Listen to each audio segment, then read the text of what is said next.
21 Maret Hari Down Syndrome sedunia dan tema ini menjadi salah satu yang ramai diperbincangkan di dunia maya. Seorang ibu di Bandung, Jawa Barat berhasil menjadikan anaknya berprestasi meski menderita Down Syndrome. Mengetahui anaknya menderita Down Syndrome, ia justru tertantang untuk mengenali potensi anak agar tumbuh berprestasi.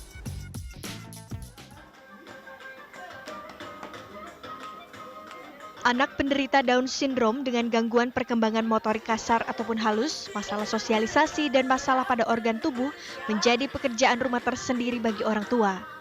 Para orang tua dengan anak Down Syndrome pun berusaha memberikan yang terbaik bagi anak agar bisa menjadi pribadi yang mandiri bahkan berprestasi.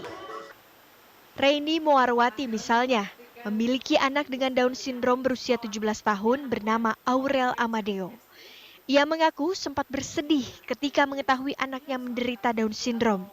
Namun Raini tidak larut dalam kesedihan serta menyadari kehidupan harus berlanjut dan tetap membesarkan anaknya. Awalnya pasti banyak dukanya ya, apalagi saat dia lahir gitu, usia-usia awal, tahun-tahun pertama kan anak Down Syndrome ini banyak sekali mengalami kelainan ya, jadi ada kelainan jantungnya, macam-macam lah. Jadi waktu usia-usia awal itu saya pokoknya di segala aspek kesehatannya lah gitu ya yang banyak menyita perhatian. Tapi setelah itu terlewati, setelah usia 5 tahun dia udah jarang sakit, dia udah bisa pergi sekolah, les dengan baik, berkegiatan secara normal lah ya gitu.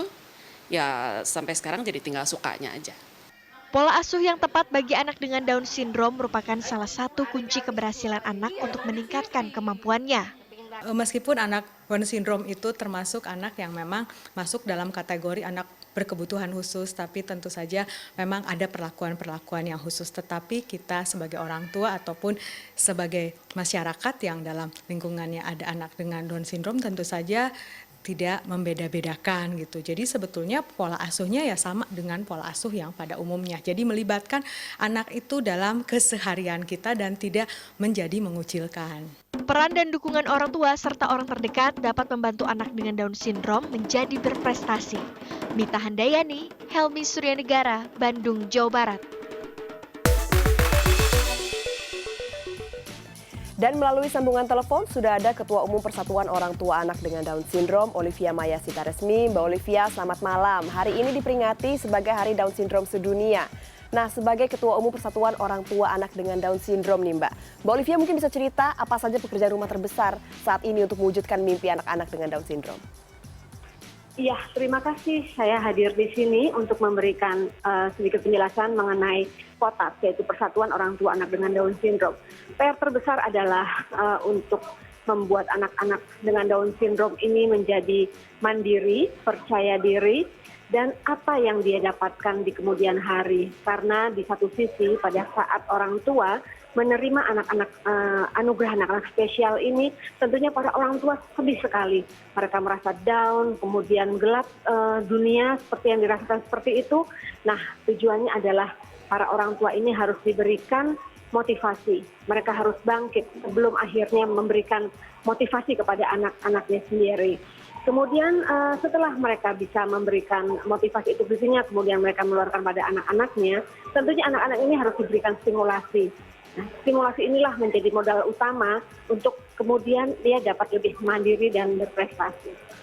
Ya, Mbak Olivia, ini banyak juga fakta di keseharian ya, kalau orang tua anak dengan Down Syndrome ini seringkali menyembunyikan aktivitas anaknya. Alasannya ada yang bilang malu atau tidak siap mendapatkan komentar. Apa sebenarnya yang menyebabkan demikian dan bagaimana sih seharusnya yang dilakukan orang tua anak dengan Down Syndrome ini?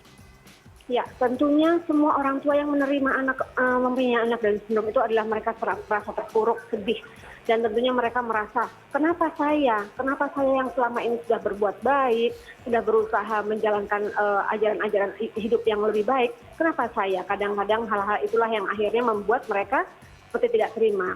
Tapi rasa denial ini sebetulnya dapat dilawan pada saat teman-teman ini menerima atau mendapatkan komunitas, dan di sanalah mereka dapat berbagi. Di komunitas inilah akhirnya para orang tua yang tadinya merasa malu, merasa berdosa, mereka bisa lebih bangkit lagi, lebih percaya diri lagi. Dan tentunya hal ini akan berbeda-beda pada setiap orang tua. Nah, hal ini adalah kita memberikan sharing pada orang tua yang mempunyai anak dengan Down syndrome bahwa jangan terlalu lama bersedih, jangan terlalu lama merasa terpuruk seperti itu. Mari bangkit karena anak ini butuh sentuhan, butuh stimulasi. Betul, butuh stimulasi. Dan bagaimana dengan stimulasi atau aktivitas apa saja yang bisa dilakukan untuk menumbuhkan minat dan juga prestasi anak dengan Down syndrome? Ya, di awal kehidupannya anak dengan Down syndrome ini adalah anak yang dengan kondisi rentan.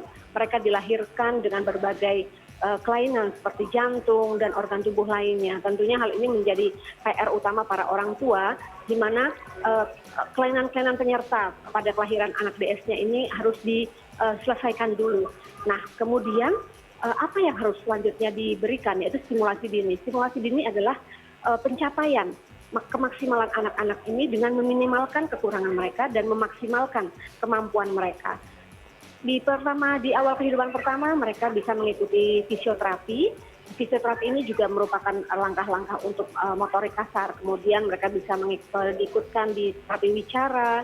Kemudian ada stimulasi lain seperti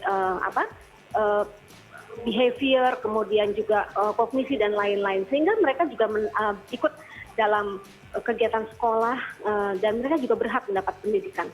Seiring dengan pertumbuhan waktu, tentunya orang tua akan melihat kemampuan apa yang dimiliki oleh anaknya.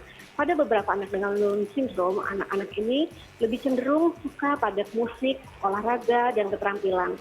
Nah, disinilah kita sebagai orang tua harus jeli melihat di mana anak saya atau di mana anak kita dia mempunyai talenta. Disitulah orang tua dapat memasukkan atau membimbing anaknya ke arah yang lebih spesifik lagi, sehingga nanti di masa remaja atau di masa dewasanya anak ini akan sudah kelihatan seperti mereka senang melukis, berarti dimasukkan ke les lukis atau sekolah lukis. Mereka senang berolahraga, mereka masuk dalam klub-klub olahraga, seperti itu contohnya. Ya, Mbak Olivia tadi menyatakan bahwa kekuatan atau ketangguhan dari para orang tua ini juga sangat diperlukan tentunya. Tapi apa saja hal yang bisa Anda petik atau bisa Anda pelajari dari anak Anda? Ya, tentunya semua yang diberikan oleh Tuhan itu merupakan amanah. Bagaimana kita menerima di awal kehidupan itu adalah merupakan suatu amanah yang diberikan oleh Tuhan. Tidak semua orang bisa atau dipercaya oleh Tuhan, Sang Pencipta, dititipkan anak spesial ini. Tentunya hal ini akan membuat kita semakin lebih bersabar, semakin kita juga harus melihat ada sesuatu yang tentunya indah di balik titipan Tuhan ini. Dan saya percaya bahwa Tuhan tidak pernah salah. Tuhan tidak pernah salah menitipkan seseorang atau kepada hambanya, dan tentunya ini berlaku juga pada semua orang tua yang diberi anugerah oleh anak Tuhan yang Maha Kuasa. Baik Mbak Olivia, Maya Sitaresmi, terima kasih banyak atas waktu Anda untuk CNN Indonesia Connected.